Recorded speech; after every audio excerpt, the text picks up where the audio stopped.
Good evening from London, wrestling fans. I'm your host, Ben Allison, and you are listening to Wrestling Republic's daily broadcast, your one-stop shop for professional wrestling, insight, news, and reviews on a daily basis. And today, it's Saturday, and you know what that means. It means it's time to give our thoughts on last night's episode of SmackDown. I would usually say SmackDown, but unfortunately, Pretty Deadly were not on the show last night. But fortunately, neither were those disgusting Tottenham fans who decided to steal the name Republic. But on that note, let me introduce the panelists for today's show, and let's kick things off with the co-host, Clark Taylor. How are things, Clark? What's going on? It's good to be back. Yesterday, I had another edition of the Adventures of Clark and Cardi Carnett. First boxing back, by the way, Francis Ngannou. That was a knockout and a half in 2 rounds. Yeah. Played a little golf and then SmackDown. Does it get any better than that? I don't think so. Let's talk about it. Absolutely. I mean, that was a squash match in boxing. That really, really was. I mean, that was an absolute shocker, to say the very least. Also joining us, we have the AEW reviewer here at Wrestling Republic, David Sheldon. How are you, David? Hello, everybody. Always a pleasure to be here to chat Friday Night SmackDown. Reasonably uneventful show, I think, in terms of the wider grand scale, but certainly stuff to talk about. And I have some big things I want to talk about, particularly with that final segment. But yeah, and also really excited because this is my first show with the wonderful Jordy. So yeah, excited, very excited. Well, for once, Clark doesn't spoil the other panelists, but hey. It's also my first show with Jordy. Welcome to the show. How are you, Jordy? I'm good. This is it. Well, no, it's my first time with you guys. It's my second time this week. Second time. The guy's so nice. They brought him back twice. I thought about saying it, and I said it because this is the only show that I'll ever be able to say it. So I'm here, and I'm ready to talk about SmackDown. Controversial, maybe some opinions, but we'll get to that when we get to it. Ben, back to you, my friend. Absolutely, and let's just jump straight in to Mr. Logan Paul, or as some announcers mess up, Pogan Lol, because he announced last night on SmackDown that the Prime logo is going to be bang center of the WWE ring for all premium live events moving forward. And I knew this was going to happen. I said it months ago that Endeavor were going to start adding logos to the ring because obviously it's what they do in UFC, and now it's the same sponsorship team. But this Prime logo is an eyesore. It really, really is. It's so bright, it's so vibrant, it's so in your face, and it's so distracting. I'm not a fan of that, and I also was not a fan of this segment. I mean, I'm a huge KSI guy. I'm a huge Sideman guy. But this crowd, this Texas crowd, did not know who KSI was. And, I mean, the RKO was about the best bit of it. It was an absolute disaster, dare I say. I didn't like this at all. What did you think about it, Clark? Honestly, I was going to talk about the RKO. It was a pretty one. Randy Orton still has a great RKO, and that was clearly the highlight of the segment. I have no issue with logos in the ring. I'm a big lifelong UFC and boxing fan. I've seen it 1,000 times. It doesn't bug me, but to your point, this one is big and bright and distracting. Yeah. I think it'll take some time for us to get used to. Maybe they'll sort that out if there's some complaints about it and tone down the color scheme or change it up slightly so it's, not as bad, but still in the center of the ring. But other than that, it is what it is. It's still good business. It makes a lot of sense. And it also is going to make a lot of money for some people involved in WWE, Endeavor, TKO, all of that. So I completely understand it. As annoying as it is, it's not the end of the world. We can watch a wrestling match around that. It'll be fine. Right. I'm excited about the prospect of Orton and Logan in the ring together, not just last night, but like singles match, what they can do with that at WrestleMania. I'm assuming I would be all over. Randy Orton gets the best out of everybody, and Logan Paul is he's doing really, really good work. I hate to admit that. It almost makes my skin crawl saying it, but he's doing really, really, really good work. You're not part of the Logan, Clark. Woof. I mean, it's better than Jake Paul. Let me put it that way. Oh man, I really hope that Mike Tyson fight doesn't happen, but that's neither here nor there. Sorry. Back to the topic at hand. Orton Logan Paul, it's gonna be great. Yeah, that's kind of what I got on this one. That's the underlying point. Yeah, it'll be fun. That's it. I mean, I don't think it's happening.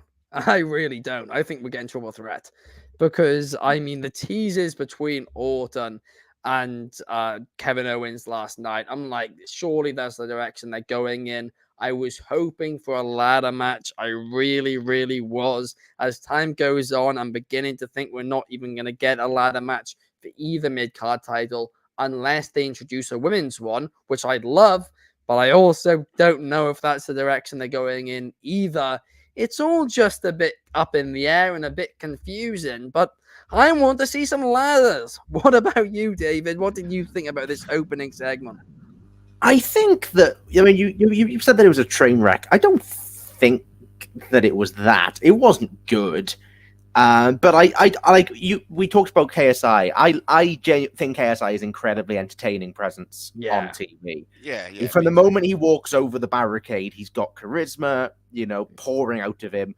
He's entertaining, and the crowd were chanting RKO, and word I can't say up at him at the end of the segment just before the RKO. So the crowd were, if not invested, more invested than they were before he got in the ring. That's true. They were also chanting "Who are you?" as well, though. Yes, but I mean, he was at Mania. He was at Mania last year. Doing it in again as Logan's thing. The logo is hideous on the ring. I've got no issue with them putting a sponsorship on the logo. Like Japan do it a lot, particularly in Japan. They put a lot of logos on the ring, and that doesn't bother me. It's the fact that it's massive. It's a horribly garish color. And it just, even if it was, and I know you might run into issues with Amazon, but like, even if it was just the logo, like the typography of Prime written on the ring, I wouldn't have an issue. It's just that horrible bottle. And I know that's their branding, but it just looks a bit grim. The segment was nothing really. It was to get you further on with Logan and Orton, give you a fun little RKO, and then a fun enough tag match. I think it served its purpose, but like, I was also confused as to why they brought in Logan Paul to do their very first ever logo on the ring, the heel, and of course everybody booed it. Of course, it ended with Randy Orton pouring Prime all over KSI.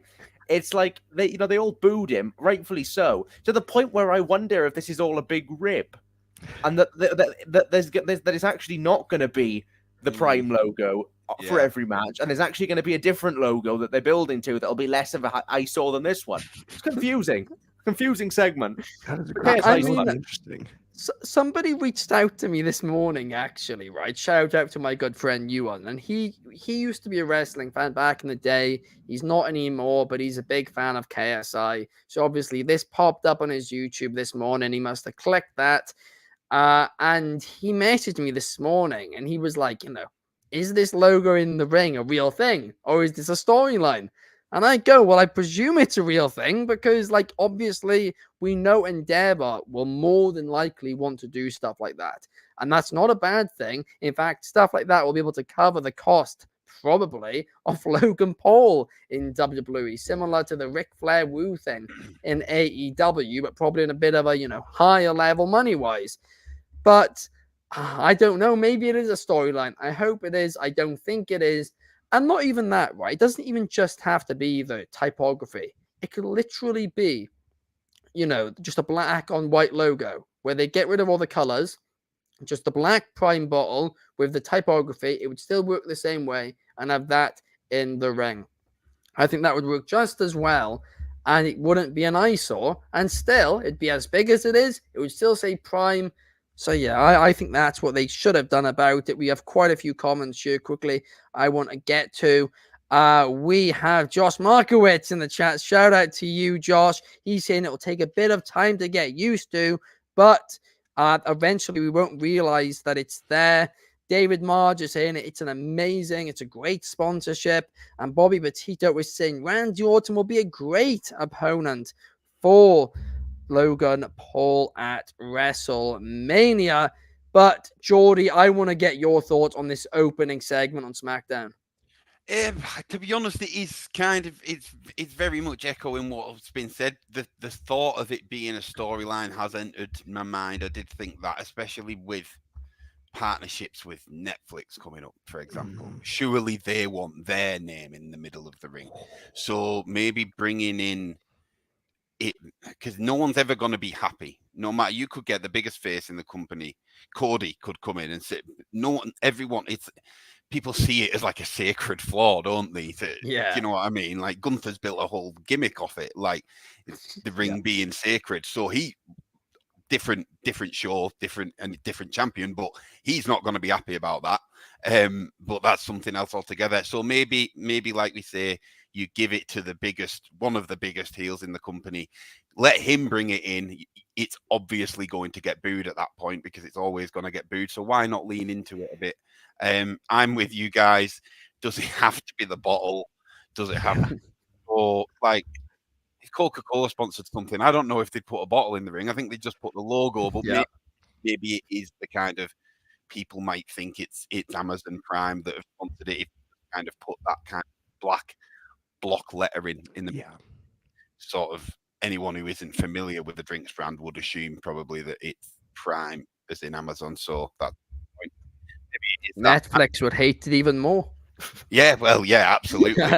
Absolutely. And the fact that KSI's come in, I'm happy for him because I'm a big Sidemen fan like yourself, Ben, and I've heard him kind of speak about, he isn't really a wrestling fan, but I've heard him on multiple occasions talk about Randy Orton and the fact that he loves the RKO, and so I'm kind of happy for him. I don't know, maybe unless he's going to kind of come into the picture, maybe they should have saved it for Mania and had him come out there and take an RKO there. But Logan versus Randy in itself, it's something I'll go into later. I'm looking forward to it. I don't necessarily think it's the correct direction. I think they might have personally paired up the wrong people with this. I think they probably should have gone Randy and AJ and let them have a feud and sent LA Knight into a feud with Logan. I think personally, and I am an LA Knight fan, and like I said, we'll speak about this later on when we speak about the LA and AJ thing, but not that I don't want to see these two fights, but I think if you mismatched them and went the other way and went LA and Logan and AJ and Randy, I think I want to see them two matches more, but that's just a personal opinion on that. Yeah. No, I mean, I think a lot of people are actually echoing that LA Knight should be in that position at WrestleMania, and I think there is a good point for it. David, you're saying you're one of them there. I mean, with David, with David March saying, I haven't tried Prime yet. I mean, I had a gimmick on this podcast last year, right? And it kind of just faded out where I was loving Prime. I was trying to have Prime bottles everywhere. I was having Prime, big on set before WWE were doing it, before it was cool. But I would have. I just went on. It got a bit mid.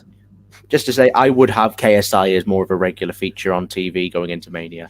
With Logan, with Logan, pair them up, and KSI. I don't want KSI to be doing. I don't want to see him wrestle particularly, but just have him be. Do you remember when he came out as the Prime Bottle and he was doing his kind of mugging to the camera last year? Yeah. He's such a funny man. I've heard him cut a boxing promo, and when it's in the boxing scene, it's a little bit cringe. Take that and put that into SmackDown, into WWE. It doesn't seem as cringe anymore. So I think he's kind of the way he actually speaks on the mic. I think it lends itself to sports entertainment. By that doesn't mean I don't think he's got the same athletic capability as Logan has in terms of the way he can move his body. But just make him a fun hype man. I'd rather see him than Jake. So that's true. I agree. I think everyone agrees. I mean, the issue is, right, I think because of how rich he is and how successful he is and how busy he is all the time, right? Like, remember, like, the amount of things which KSI does, it's unreal, right? But he is genuinely one of the biggest celebrities right now in the United Kingdom, which is like just a mind-blowing fact on its own. But I actually don't know if WWE on a weekly or even monthly basis could afford him unless it's something where he's in the UK. Because in the UK, I think they could sell a lot of tickets around his name. But in America, I mean, Texas didn't know who he was. No, just put him in some pre-tapes. If you don't want to, if you can't afford to bring him out every week and travel him, stick him in some pre-tape, in even 1 or 2 pre-tape vignettes with them drinking Prime, or I don't know, showering money everywhere, or just what the most obnoxious thing you can think of. Because it's KSI, and we know that he's a rich man, and we know that his whole persona over the years at times has been intentionally being obnoxious. So I'd like to see the whole I'd like maybe kind of what Pretty Deadly did when he really milk the injury from the RKO and say that he's going to sue him and say that it's assault and say that all this kind of thing, maybe like you say, a vignette that maybe does something like that. But I think we've seen from the SmackDown card last night and the show last night in general, we're in a position where we're all just kind of waiting for Mania now. So give us some silly stuff like that to kind of pass the time, I think, because I don't know, it stale is maybe the wrong word, but it kind of feels like, because it's not stale because I'm so looking forward to Mania, but I'm just get me there now, because I kind of know which way things are probably going to go, and if they're not going to go that way, I think we'll find out on the night at this point. So yeah, no, that's a good point. And I think they still have pay-per-views to sell, though. I think last night's SmackDown, I mean, up until the Bloodline segment, I'll say it, I think the episode failed. I don't think it hyped up what it needed to hype up, and it wasn't entertaining throughout. But let's just jump in and break it down, because one thing which I didn't mind, although I do think they could have done something in the ring with the crowd, was that Bayley sit-down interview with Kayla Braxton. I thought it was a solid interview segment. The crowd were pretty much silent for it. At that point, cut the crowd sound. You don't need them. This is backstage. I don't know why they don't do this at times. But anyway, the interview itself I thought went well. But the real highlight was afterwards. We had Naomi backstage, and she was saying she feels for Bayley a little bit. And Bianca was like, what? She caused all this. She brought this on herself. She introduced damage control. She did this to everyone else. And now, hey, it's karma. What's going to be going on there? That is something to keep an eye on over the next few weeks, and was one of the few things up until the main event that I did like on this episode. Another one of those things was the women's damage control segment backstage, where obviously Dakota Kai cut that promo, really good promo. We then had the Kabuki Warriors cutting promos with subtitles in Io Sky as well. I thought this was really, really effective. And I mean, Dakota Kai, Clark, you kept saying that damage control wasn't good for anyone. Well, I know you went back on what you said and said it was good for Io Sky. I think you have to say now it was good for Dakota Kai as well, because she is becoming a star. But what did you think about all of this? I enjoyed both segments last night. Everything involved with the damage control storyline more than I have a lot of damage control stuff. I've come on here multiple times and complained about damage control. What damage are they controlling? The funniest part, though, is ironically, the name damage control would apply more to Bayley building an Avengers to control the damage. That damage control, the current actual damage control, is causing and not controlling, right?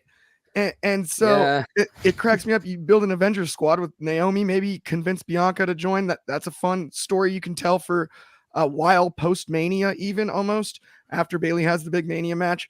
But overall, I will admit the highlight of the damage control storyline for Dakota Kai has been the last few weeks. There's no doubt about it. And as much as I complained about it's not benefited her, it's not benefited the other members, it's not benefited Bayley. If you get things right eventually down the road, it's all good by me, and I'm cool with that. Yeah, I think you're going to look back on it, Clark, and you're going to say to yourself, hang on a second, I was too harsh here.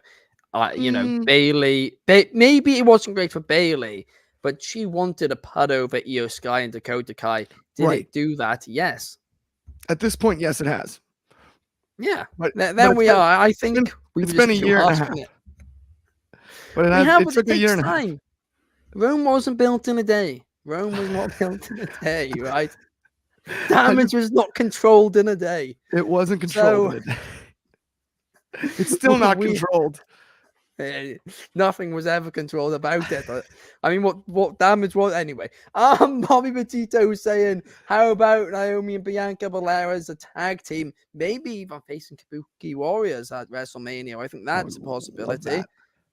And I mean, I disagree, David. I think damage control's gotten better since the Kabuki Warriors came in.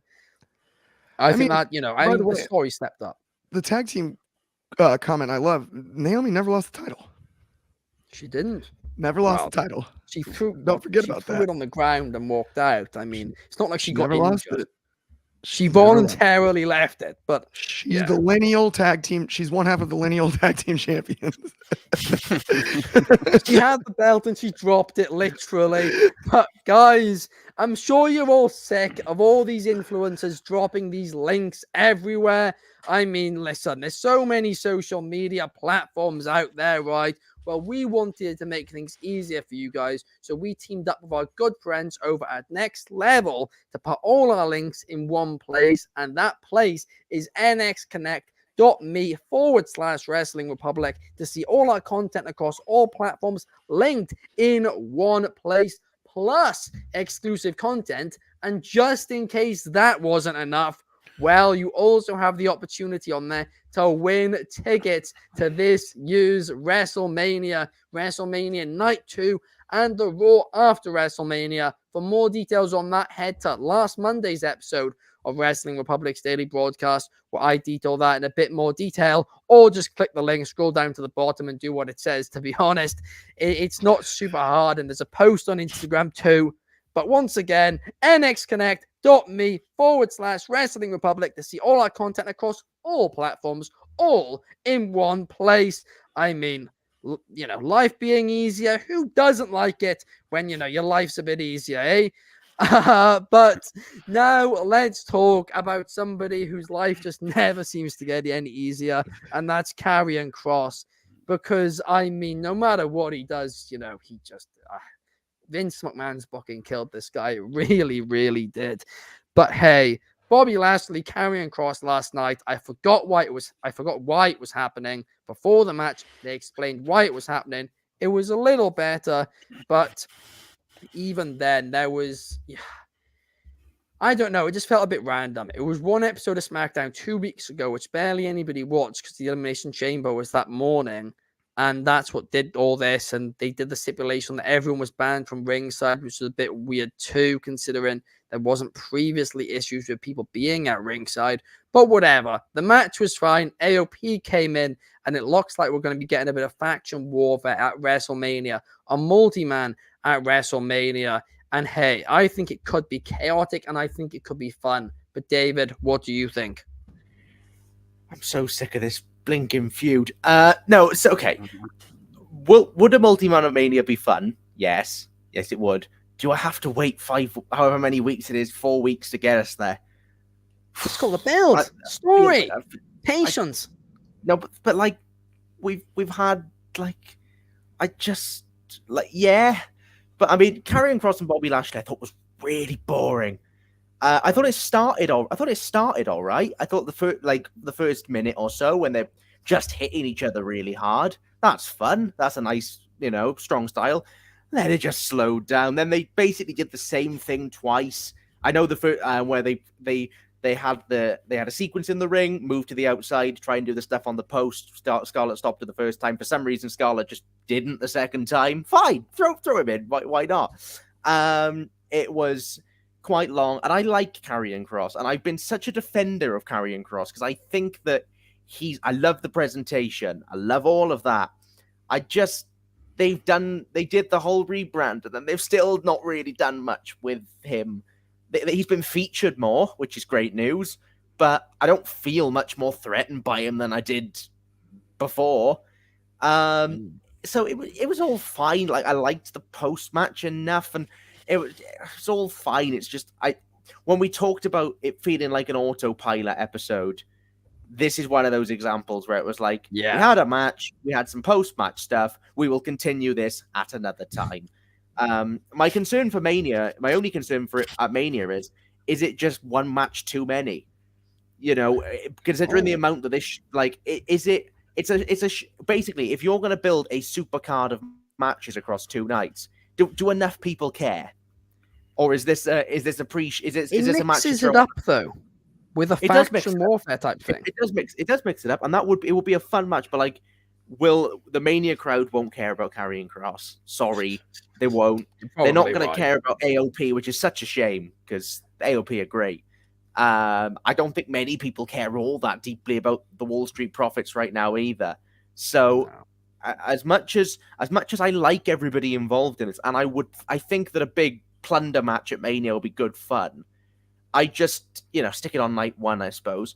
But yeah, it was good enough. It was just, I thought the match didn't really do anything for me. I think Cross always works better against smaller guys. I think that he's a much better bully than he is a power versus power. We had some okay stuff in here, but yeah, ultimately it was just a bit of filler, really, and all right filler, but it's just I watched it and I felt precisely nothing. Oh, one more thing that I do remember. They started doing this new camera thing now, and I noticed it particularly on this show. They came back from commercial and they had a really long take of Cross and Lashley. They kind of circled around the ring. It looked quite indie, where they put the camera on and kind of let it linger for well over 30 seconds. It was one straight take. I like it in theory. I didn't like it in execution because the only reason for that is because WWE is so heavily produced. All their cameras are fixed, or all their camera movements feel very deliberate, and so it feels like you're watching a very high sort of production value product. And then it looked like the cameraman was kind of stumbling around with the camera. And I like the idea of it if you keep the camera still. I don't want to go to Kevin Dunn's editing style, but can we it all looked a bit like I was watching a different show. If everything was like that, it wouldn't be so jarring. But when everything is so kind of fixed, that even the movements, everything feels deliberate. To me, it was just a bit of that looks a bit strange. But maybe it's just another production change that I need to get used to, because it's definitely not something that I've seen before. I didn't even notice it. I'm going to need to go back now and watch this because I didn't even notice it at the time. First commercial break, Karrion Kross is in a leg lock. The epitome of professional wrestling interest is in a leg lock for ages, and they watch the camera. It's quite interesting, actually. Watch the camera. Oh, I will certainly have to go back. David Marge noticed it, and Bobby Petito saying AOP are great with Paul Ellering. I'll agree with that, but they're just not giving us a reason to care about these factions. And I said it on yesterday's show: Street Profits, Bobby Lashley, maybe they'd be a bit more over if they were on Monday Night Raw, where there's more time for stories to develop, because SmackDown's a short show with a 20-minute Roman Reigns entrance every week. So, but anyway, on that note, let's move on to talk about AJ Styles and LA Knight, because of course this is, I think I care about this. Yeah, I think I care about this feud a bit more than most people, to be brutally honest. Because I'm just shooting criticism after criticism after criticism after criticism after a chant by Clark. But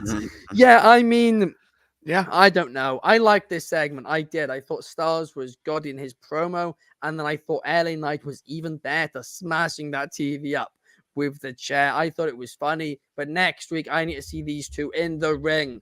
They did some good stuff backstage across SmackDown last night, but in the ring they did next to nothing in terms of promos or anything like that outside of the bloodline. But Jordy, what did you think? Let me talk to you. Pretty much. That was a good impression.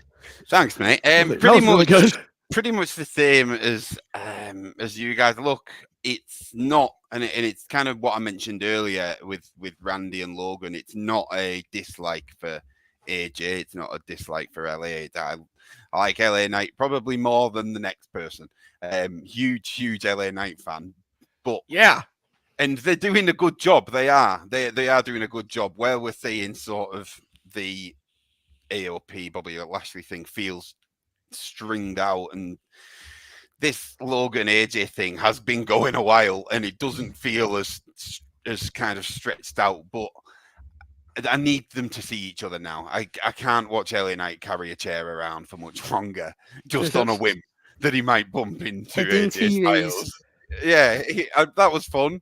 He reminded me of, like, I don't know, somebody on like a 13, 14-year-old that's just lost a game of FIFA or something like that. Like, that was fun to watch. Or LA me Knight when fully. Arsenal concede. Yeah, it's just seeing somebody whack a TV, especially with a chair. Like, I'm always here for it. And what I like about LA Knight, especially probably in the past, say, month, I felt like they took the mic off him for a bit, and that, I think, hampered him massively in just not. Again, we just weren't seeing him do what he does best. LA Knight is best when he's got a mic in his hand. He's great in the ring as well. I enjoy watching him.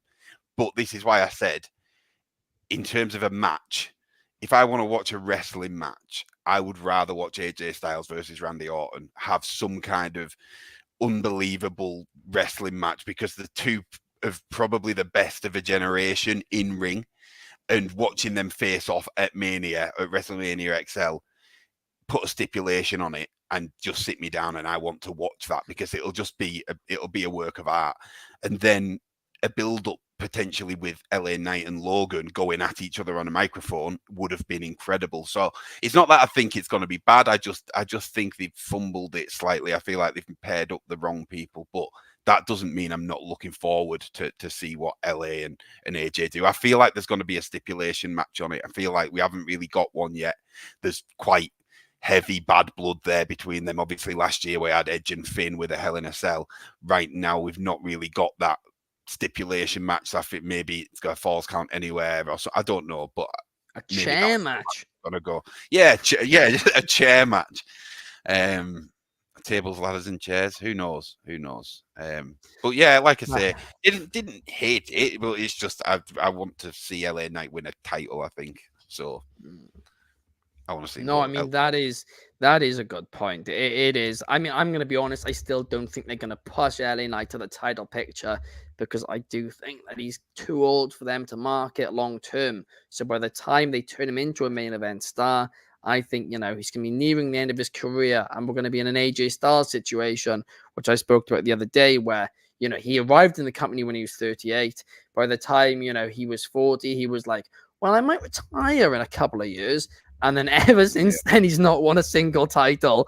And it's like, yeah, they don't want to, put titles on people if they're about to go out, unless, of course, they have, a legendary status. But now let's talk about the main event, the Bloodline, the entrances, which took far, far too long and ate into about half of this segment. But the Rock entrance was amazing. Oh, yeah. We'll get into that. It was. 100%. That was the highlight. Yeah. I'm loving it. And people noticed as well, like the eyes on his entrance turned red a few weeks ago when he turned heel, and now he's gone full heel with the entrance.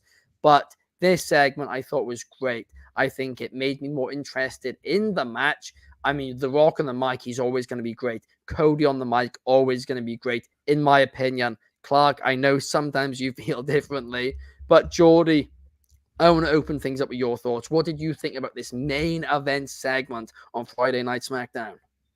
Yeah, entrance is far too long. I think not only would it have been better because we would have had more time with them in the ring talking, it's something that we've been waiting for since that press conference, to see all these in the ring together. And for that to kind of visibly and quite clearly be cut short was frustrating, to say the least. But I think it would have been more effective. For example, Cody and Seth are in the ring surrounded by security.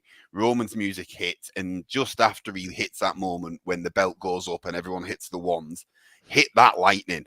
So everyone's like, what the hell is going on? And then the big beam comes down and The Rock stood behind him, and let them walk down together, because that would have been incredible to watch. Like, it would have had that sort of shock moment.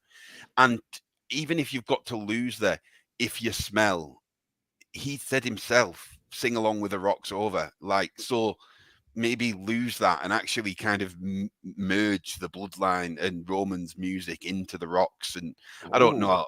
But Ooh. yeah, you can cut time as well, and watching them walk down together with Paul, with Solo, with Jimmy, I just think it's an iconic shot that we're not going to get forever. So let's use it while we can and have this big 5-man entrance. The segment itself, though, it was good enough. I just wanted to see more from it in terms of time, because when Cody hit the Rock at the end, I felt like that was the peak of it, and we were just about to get going, and there was going to be a scuffle, and I don't know. I feel like we missed something because of that, and I wish Jay turned up, man. When are we going to get to see Jimmy and Jay face to face? Like, I don't understand why after this we see it. Week, we see it every week. Unfortunately, Jimmy is standing over Jay typically while Jay lies on the floor. Jay's not interested. He's trying to move on. He's trying to get over his ex-brother. Yeah. He had a bad breakup. Well, they did bring him back, and then my personal opinion, you've got 3 versus 4, and the 4th man should be Cena, and then you've got that ultimate alliance, because Cena's got beef with Solo, so bring Cena back to take out Solo.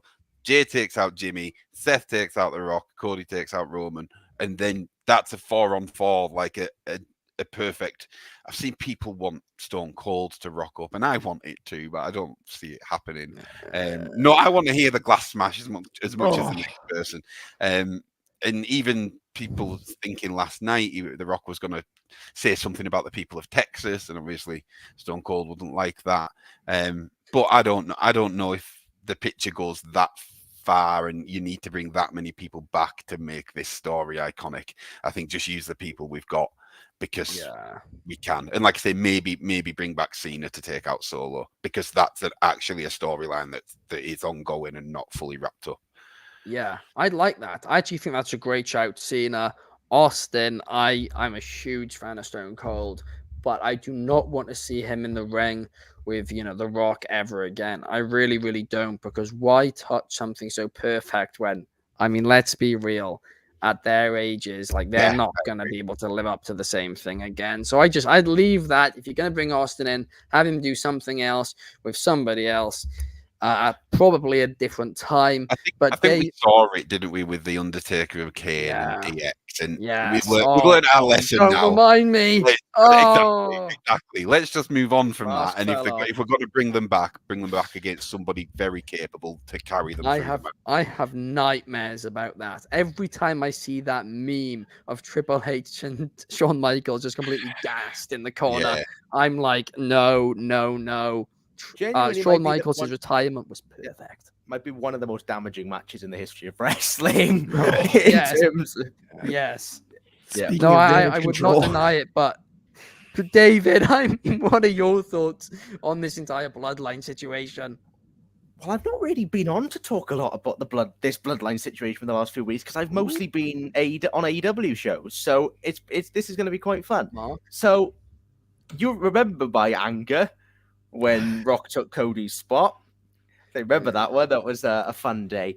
They fixed it. They've massively fixed it. I do think that we have almost bullied The Rock into turning heel as fans, and I think that it's the best thing that ever could have happened. Because this is The Rock that I want. It's like, where have you been for the last 10 years, my friend? In Hollywood and in acting, and in wrestling. But this is The Rock that I like. This is the greatest talker in the history of wrestling. That's him back again. I've had the segment I thought was really good. I completely agree with Jordy and you, Ben. Entrances were far too long, and because of that, it ended abruptly. I also think that the Mr. Midlife Crisis is a bit naff, as I thought Diarrhea Dwayne was a bit naff on Tuesday. But I mean, it's better than Diarrhea Dwayne, but whatever. Last week, the Rock and Roman segment that opened the show went something like 40 minutes, I think, something around that. And I thought that took the mick, was too long and took away from the rest of the show. This week, you had the opposite problem, where they didn't have enough time because they spent 15 sodding minutes on entrances. But even so, my only concern at the moment, and it's not a concern as much as this is the best story WWE have right now, and I think you'd be hard pressed to find somebody who doesn't agree with that. That it's certainly the most interesting story that WWE has right now. but I feel like its overwhelming presence runs the risk of taking over from everybody else, particularly on SmackDown, because nothing else happened on this show. You spent 2 hours waiting for The Rock to show up, and that, as you said, Ben, that's a bad television product if you're just waiting for the bit at the end. This was what I always found sometimes, where the bloodline would be a bit, not a detriment to the product, because it would still be the most interesting thing, but you would spend the entirety back 2021, you'd spend the whole show waiting for the bloodline at the end and not really care a great deal about what else was happening on the show. That is my concern. And because of that, like I said, when you have a segment go 40 minutes long, as it did last week, then you can't give the other stuff the chance to breathe. And this week felt like it didn't have a chance to breathe either. And maybe that's just because SmackDown's 2 hours long, so they've got to try and rush through things. But I really enjoyed the segment. I like everything they're doing. I think The Rock's entrance was awesome. I think, again, too long, but well done. Acknowledge Us was great. Seth was great. His segment really probably the best he's been this whole feud. If I'm booking this, I have Rock and Roman win night one. Mm-hmm. I think everybody's. I think I don't see a scenario. I think Rock and Roman win night one, and I think you go into night two, and you go full Thanos, and you have all of the ghosts of Roman's past come out and take out all of the bloodline. Cody, I won't beat the Cody should have won at Mania 39 horse any longer. I still believe it, but I'm not going there. But even so, he should have won at 39. He should win at 40. At 40, he won't win either. He won't win. If he doesn't, I'd say this. I've joked. If he doesn't win at 40, then it's Boy That Cried Wolf for me. Where when they do give it to us, we'll just be like, I don't care anymore. You fooled me once, fooled me once, shame on me. It's that whole thing. But really like the segment, really like this story, love The Rock so much. Just really hope that they need to make sure that the other stories that they have, because Bayley and EO feels like it's cooled off a little bit from where it could, because all of the focus has gone squarely really onto Rock and Roman, as it should. Just be wary that it doesn't overwhelm everything, and for the people who watch your show, that everything feels like you're given a reason to watch beyond the main event. Yeah, no, exactly. I thought last week, actually, the Bloodline segment went a bit too long, but I thought they found like a good balance in terms of what else they put on the show. I thought last week's show was significantly better. The issue was where the damage control segment was placed for me last week. I felt that should have been in the main event. But I still thought that was better than this week. But Clark, I want to get your thoughts on this week and this segment. Well, Cody didn't exactly ask us what we want to talk about, but when I got to the segment, all I could think was there's not enough time to talk about what I want to talk about anyway. I was checking the clock the whole time. There's not enough time. I loved the segment. It was the most entertaining part of the show. It was the whole show. The entrances part of this, that both David and Jordy and you mentioned as well, Ben, that they took too long. It's that simple when it comes to that. The rest of it I really liked. I love The Rock. Love the idea of the $500 shirt. As far as what it means for the booking mania wise, though, I still have Roman going over. Agreed. I think that given the Netflix deal, given the timing, given all of that, I think in this situation, now that we've got the double stipulation part of it, there's a win-loss on both sides. You can't really have Roman win both, but that rule's got to be broken on night 2. I believe that Cody will win. I'll stay in I play. I believe that we're 2-2. I think Cody will win. I think you guys, unfortunately, I think night you guys 1 have he will win. I think night 1 he will win, and the Bloodline can't interfere. They're banned from ringside, and they'll do it anyway. Night 2. I think giving that's Roman exactly what will happen. It's Philadelphia, the shower of booze. The shower of booze. It'd also be illogical. The greatest booing fan base in the whole world, Philadelphia. You trying to end the show on the big cheer for Cody there? No. They're not going to. Not so fast. Silly. But I mean, let's go back to Royal Rumble 2015. That was in Philadelphia. I don't think them booing Roman out of the building there was particularly helpful to anyone. So I think Philadelphia will not be a crowd that will hate Cody Rhodes. There'll be a crowd that will want to No. see Cody Rhodes win. And Yes, if he doesn't, if Roman wins, and if Mania 40, the 40th anniversary of Mania, ends with everybody booing Roman again. I would love it. I honestly Yeah, think but you'll love it. I'd you wanna watch the I'd world like burn. it that night and then hate it after. I the think Well, I that hate they've it. Well, I given him- hated. He's broken a record now, Roman, I believe. If he main events night 1 and 2 of Mania, he's had the most WrestleMania main events. Is that true? Wow. Oh, that's I actually believe fascinating. I did so. not know that. And I Would that think be if Cena or he'd done Hogan? that, I think Hogan. I think he's like one off. I think he needed to do this Mania and next Mania, but now he's doing 2 this Mania. I think he's going to become the most main event. So I think they're going to give the belt to Cody, leave Roman with that record, and I just think Roman and The Rock is the way we're going. I think that'll For be the next title. year's. Next No. year. That's If what I it's, mean. if it's for the It's gonna title, be I for will the lose title. my No, mind. It's just- going I to will be for the lose my title. mind. No, I I've don't said think it it since will. 2021, I and don't I'll think it'll continue be for the saying it. title. That match is going to have the title. Why? Because otherwise it's going to make the title look bad that it's not main eventing over Rock and Reigns. And why won't the title main No. event? Because nobody's main eventing over Dwayne The Rock Johnson. It's not happening.